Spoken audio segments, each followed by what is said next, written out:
What do you make of Peter Francis's revelations? Well, it's a devastating blow to my confidence, thinking that we've been through all of this before, and that we are at the end of all the upheaval that has surrounded our life for the past 20 years. Does it really surprise you that the police apparently were looking for dirt on your family? Well, I knew in the early days that they were doing it, but I didn't know the extent of what they were doing.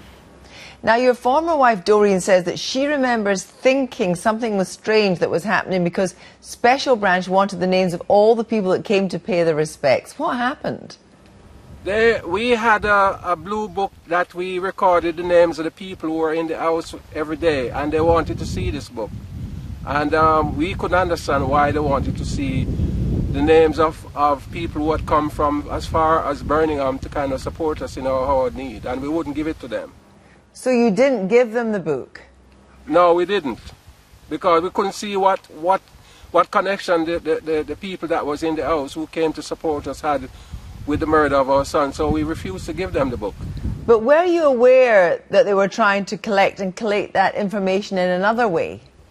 Well, the fact that they were saying that we were interrupting the investigation was another thing that made us suspicious, because we couldn't see how an ordinary family miles away from the investigation room was interfering in the investigation.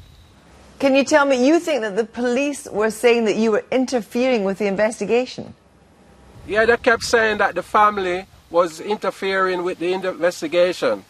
And we couldn't see how we were doing it, because we were doing everything possible to try and help with the investigation. Did you actually have trust in the police at that time? Well, although we didn't have any trust in the police, we thought that the fact that we had so many public people and focus on them, even if we weren't really satisfied with what they were doing, we thought by the attention that the family had focused on them and from all the other organizations that were involved, that they would do the right thing.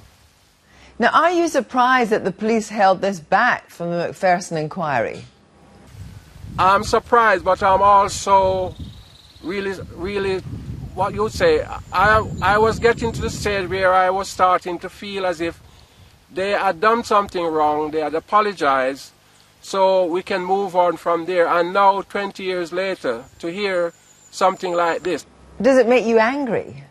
It's made me really angry, and starting to think now, what do I do now? Do I still try and have a kind of a relationship with these people, or just cut ties with them completely? What do you want to happen now, Neville? I want a public inquiry. I want a full public inquiry into all the stuff that was happening during the time of my son's death, right back up till now. And I want everything to be revealed, so we don't have to, another year from now, I don't want to hear anything else that comes out of any secret. Do you think that you might take legal action? Well, I'm talking to my lawyers now, because I feel this is a intrusion into my private life. Do you now recall conversations where you thought perhaps at the time it was innocent with the police, but you now realise they were fishing?